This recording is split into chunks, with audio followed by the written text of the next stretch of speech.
जयपुर से बड़ी खबर, अनाज मंडियों में 2 दिवसीय हड़ताल का आज अंतिम दिन। दाल मिलें भी हैं बंद। हड़ताल के दौरान व्यापारी कर रहे हैं प्रदर्शन।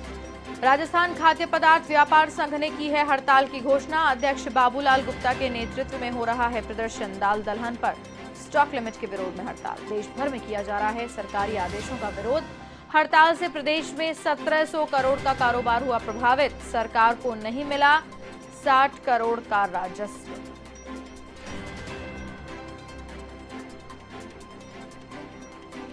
और इसी खबर पर अधिक जानकारी के लिए एवन संवाददाता बीके शर्मा फोन लाइन पर हमारे साथ मौजूद हैं। जी बीके, विस्तार से हमें जानकारी दें। आज अंतिम दिन है इस प्रदर्शन का और इस हड़ताल का, क्या कुछ अपडेट? इसमें ताजा अपडेट ये है भारती की अभी यहाँ राजस्थान खाद्य पदार्थ व्यापार संघ के अध्यक्ष बाबूलाल गुप्ता, उन्होंने मुख्यमंत्री को पत्र लिखा है और मुख्यमंत्री को कहा है कि केंद्र सरकार के इन आदेशों को राज्य में लागू ना किया जाए, क्योंकि ये यहाँ पर लागू करने के लिए प्रदेश सरकार की सहमति जरूरी है।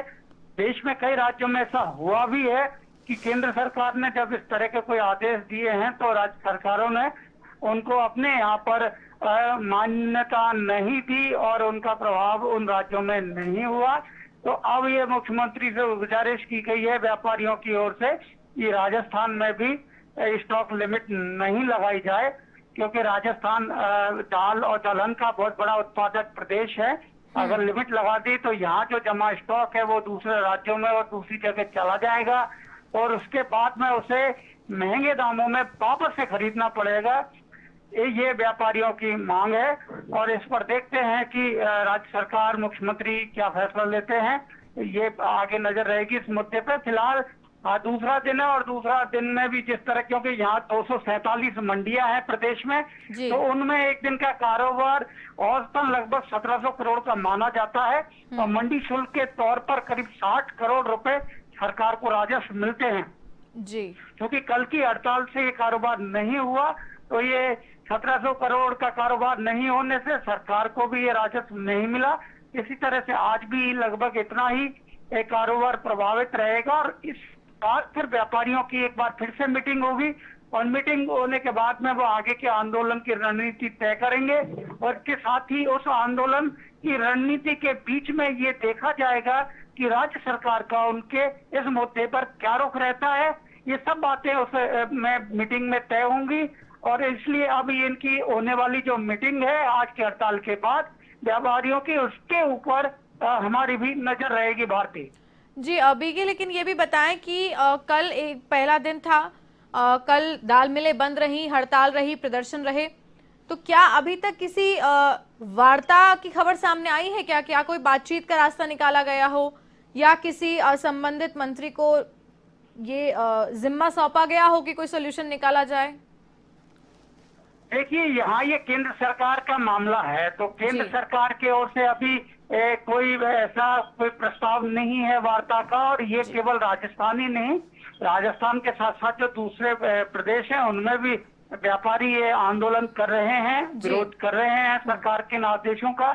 और ये और कितना बड़ा रूप लेता है और उसके बाद सरकार उससे बातचीत करने उचित समझती है तो उनको बुलाएगी। लेकिन अभी आज तक आपने देखा होगा, अगर राजनीतिक नजरिए से देखा जाए तो मोदी सरकार में जब कोई फैसला लिया गया और उसका विरोध किया गया तो विरोध के बाद उन्होंने कभी भी वापस वो फैसला नहीं लिया।